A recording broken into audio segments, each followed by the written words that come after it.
Hi everyone, welcome to the next video, and in this video we'll discuss about relation of two sets. Here we can define relation as the relation are the subset of Cartesian product defined under certain rule. So subset means they are the part of Cartesian product which are defined under certain mathematical rule. So the definition of relation says that relations are the subset of Cartesian product defined under certain rule.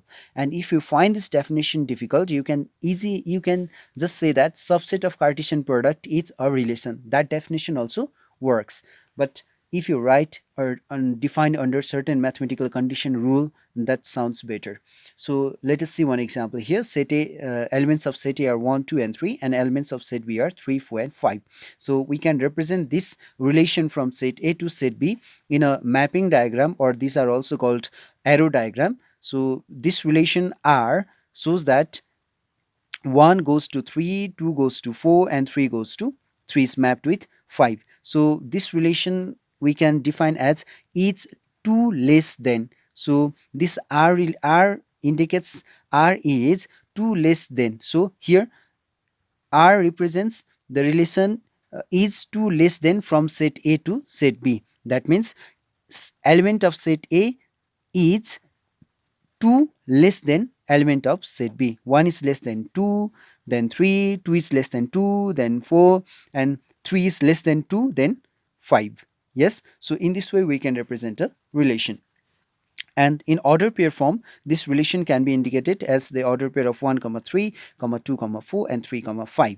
Yes, and in equation form we can write that all xy, it's a descriptive method as well, all xy such that y equals to x plus 2. So here y indicates the element of second set. These are y indicate the elements of second set. So 3 equals to this 1 and it's less than 2, isn't it? So whenever we add this represents x. So y equals to 3 equals to 1 plus 2, 4 equals to 2 plus 2, so 5 equals to 3 plus 2. That's why we are writing like this. Yes, so now let us discuss about other terminologies used in relation, and that is domain of relation.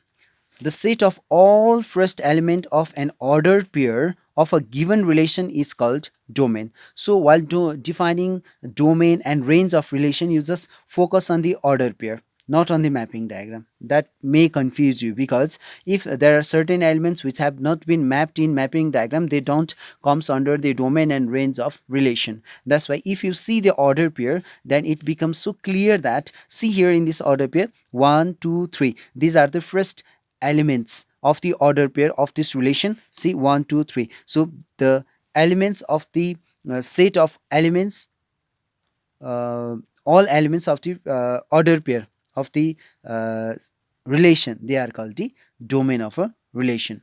Similarly, range of relation, we can define it as the set of all second elements of an order pair of a given relation. So if we take this one, so set of all second elements of the order pair, here 3, 4 and 5, 3, 4 and 5, these are the elements of second elements of the order pair of this relation. That's why they represent the range of the relation R. So inverse relation means a new relation R inverse, R to the power minus 1, that is R inverse, formed by the formed by interchanging the domain and range of given relation is inverse relation, or is called inverse relation, and R is called inverse relation here. So we can simply write it here. So R inverse is the inverse relation of the relation R. Yes, so inverse relation means a relation, new relation formed by interchanging the domain and range of the given relation. Yes, so focus on this thing, new relation formed by interchanging the domain and range of given relation, that is called inverse relation.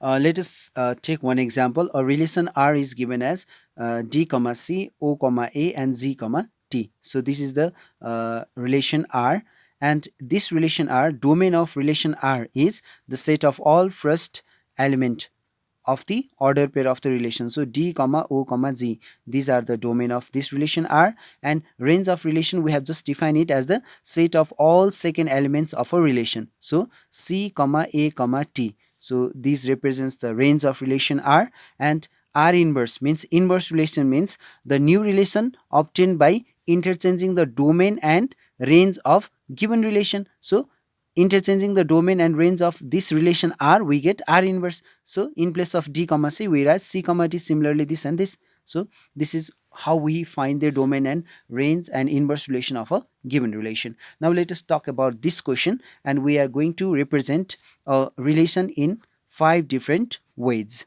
So a relation, two sets are given over here. The elements are here, you can just see that.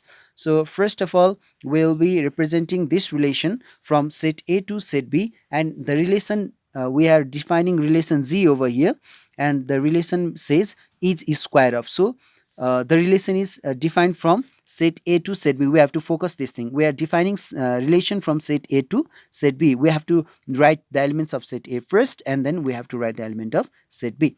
So it's square of. All right. So here you need to find it.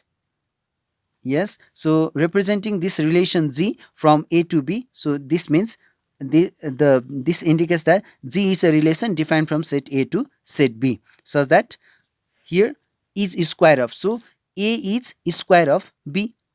Yes, so 1 is square of 1. So we are writing 1 comma 1. Yes, and 4 is square of which element in B?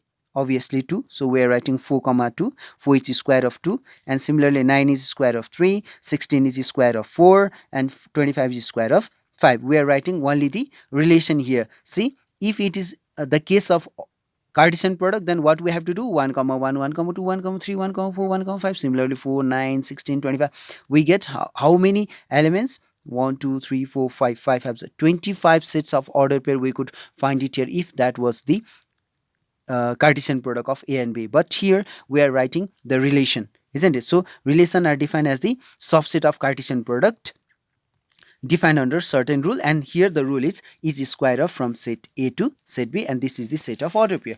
And in the case of mapping diagram, we represent the relation like this. So 1 goes to 1 because 1 is the square of 1, 4 is the square of 2, 9 is the square of 3, 16 is the square of 4, and 25 is the square of 5. So we just mapped with the respective elements only according to the question. How it has been asked us to define it, we did in the same way. Yes, so this is what about mapping or arrow diagram of a relation. Similarly, in table method, in tabular form, we are defining relation from set A to set B, isn't it? So we just write it in this way. See, the table of relation and table of, just you compare with the table of Cartesian product, they are totally different. And set builder form or descriptive method, this is the this method most of the students they find it quite difficult. So here the relation is all x y such that x is square of y. So x equals to y square x. So in place of is you write equal sign, okay, or always, okay. So x is means equal square of y. See, 1 is square of 1, 4 is square of 2. Yes, so here 1 equals to 1 square, 4 equals to 2 square, 9 equals to 3 square, isn't it? So we are writing here this are x, first component always represented by x and second component represented by y square. So in this way this relation has been written in descriptive method, and here x belongs to this, x belongs to set A, x are the elements of set A and y are the elements of set B, and we are doing like this. And graphical method, in graphical method we just write the first set from which it has been defined, then we have to keep that in x-axis. Yes, 1, 4, 9, 16, 25, we have kept that in x-axis, and next second element, second set, we have been keeping that in y-axis, and it's a relation defined from set A to B, isn't it? So x-axis is always domain and y-axis is always range. All right, so 1 comma 1, 4 comma 2, 9 comma 3, 16 comma 4, and 25 comma 5. So in relation we just put the dots where it has been defined. Yes, but if it was the case of Cartesian product, then we just put dots in all, because one goes to 1, one goes to 2, one goes to 3, one goes to 4, one goes to 5. That was the what we did in Cartesian product. So this is the typical difference between Cartesian product and relation. And there's another term called identity relation, or relation R from a set A to the same set. When a relation is defined from a set to itself, then that type of relation is called identity relation. So if A is equals to 1 to 3, then identity relation in A is written as 1 comma 1, 2 comma 2, 3 comma 3. So this is the identity relation of A. Okay, so there are different types of relation. They are one to one relation, many to one relation, and one to many relation. So if each element if a relation from set A to set B is said to be one to one if different elements of set A are related to different element of set B. See, different element of set A, they are related with different element of set B. That is why it is called one to one relation. But here, yes, 3 is related with 9 in second case, isn't it? But look at carefully, 1 is mapped with 4 and 2 is also mapped with 4. So many elements are related with only one element in second set. So a relation defined from set A to set B is said to be many to one relation if more than one element in A, more than one element in A are related with only one element in B. If it's look like this, so if more elements of set A are mapped with only one element of second set, then that type of set that type of relation are called many to one relation. And similarly, one to many relation, one to many relation means if one element of set A is related to more than one element of second set. See, 1 is related with only one only, but here 2 is related with 1 also, 2 is related with 4 also. So single element is related with many element of the second set. That's why it is called one to many relation. Yes, I hope you guys enjoyed this video. Thank you for watching, and see you in the next video. Bye bye.